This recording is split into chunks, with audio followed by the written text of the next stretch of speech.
और जिनका बच्चा नहीं होता है उनको कभी कभी बोला जाता है कार्तिकेय का पूजा करो तो एक बच्चा होगा या कुछ होगा एट्सेट्रा, आपका फैमिली जो है ये होगा etcetera. But Skanda originally was very aggressive and उनका माना जाता है कि उनका बर्थ के समय पे सप्तमातृका ने उनको नर्सिंग किया।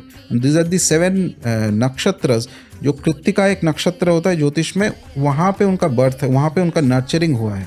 He is very ferocious, that is the वो नक्षत्र ऐसा जहाँ पे अग्नि का बर्थ होता है। तो अग्नि में एक तेज जैसा रहता है ना, स्कंद के अंदर वो वैसा है।